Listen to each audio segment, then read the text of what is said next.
Now, hear this. One aspect of these two people that we need to explore right now that is really needed in Christianity now more than ever before is that to succeed, to be a wise son, you are perpetually a man or a woman under authority. To be a foolish son or a foolish daughter, you are perpetually without authority.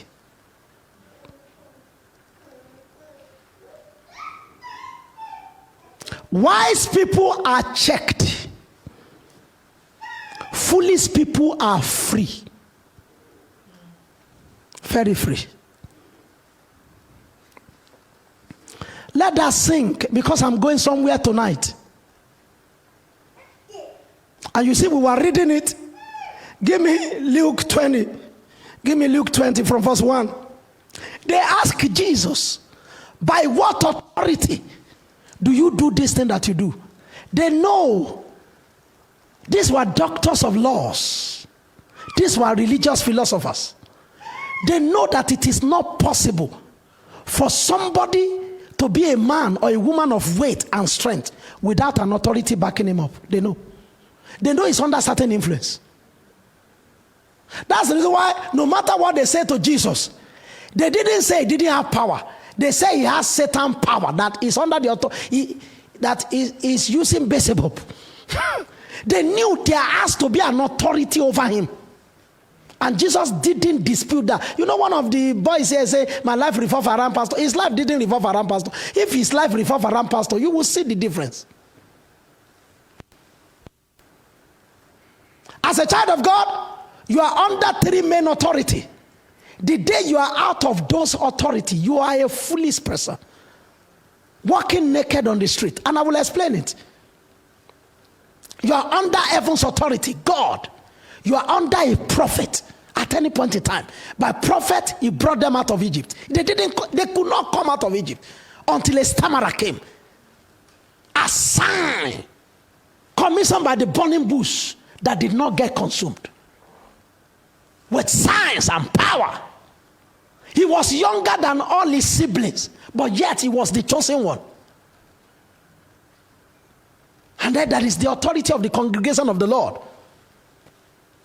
The church of the Lord. Check your life in relation to these three. You will know whether you are wise or foolish. I know people are becoming more foolish and foolish these days. I have lost 20 years of my life being lawless for just a few moments.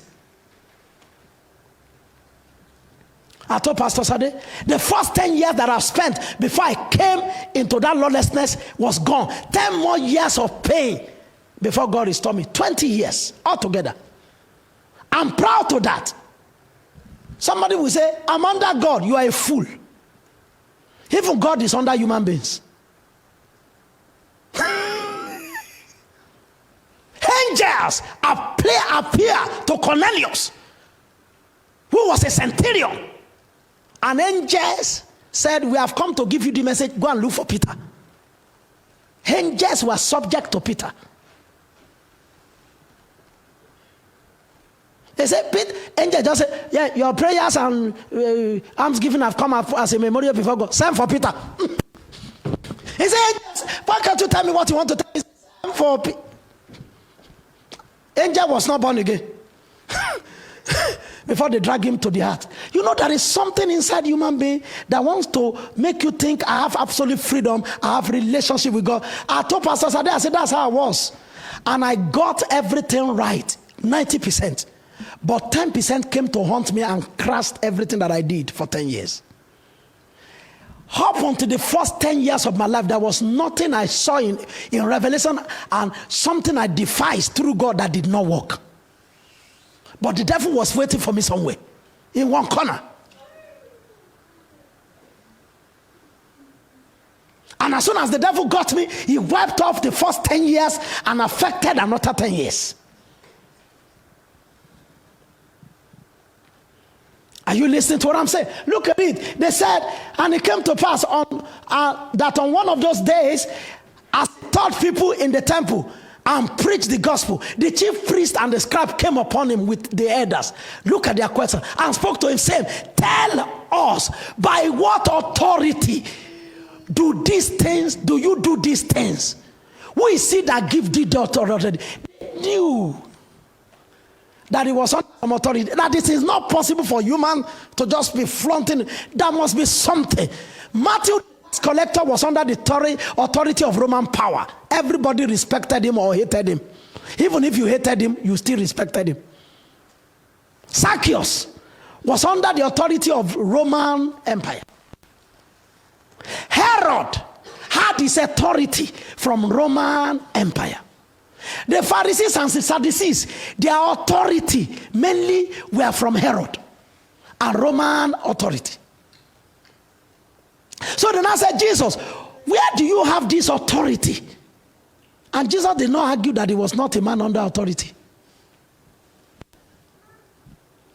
There was no argument.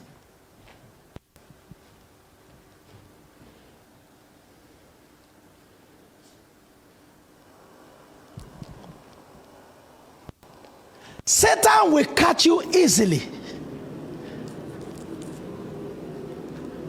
Even Jesus could be caught if he stepped out of authority. So wise people always find a way to make sure that they are authorized or they don't do nothing.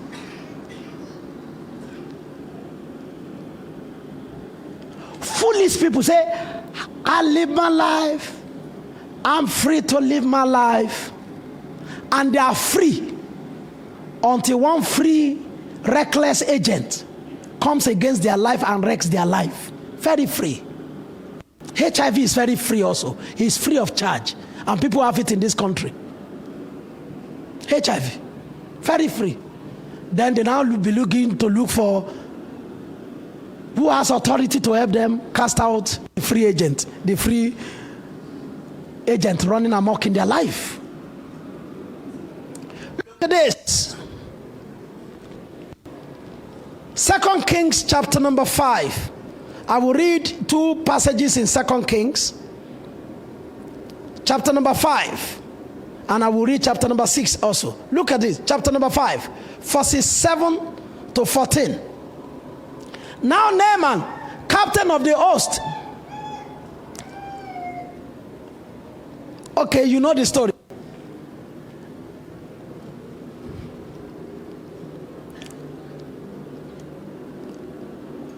Who told Naaman to go to Israel? Please follow me. Who told Naaman to go to Israel? His servant girl. Did Naaman have 2 legs? Did he have horses? Yes. Could he go to Israel by himself or not? He only had leprosy. He was a very serious sickness. It could lead to death, but he had not died. If he had just mounted his horses and come to Israel, as the servant told him, what would have happened to him? He would have been killed very neatly. What did he do? He went to the king of his nation. He took letter from the king of his nation to where? Follow me about wise people and get to know about foolish people. Just follow me. Some of you, as soon as somebody gave you revelation, just say, I don't want nobody to know. They're going to stop my destiny. That church, if they get to know, one of them said, they don't want us to go to open cycle. Who has free? You have gone several times.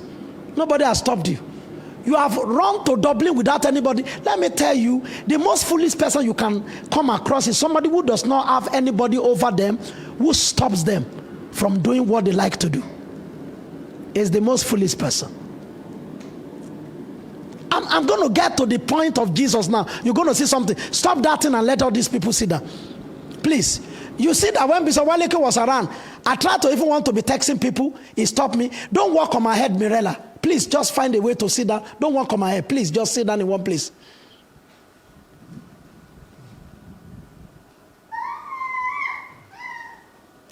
when you see highly important people,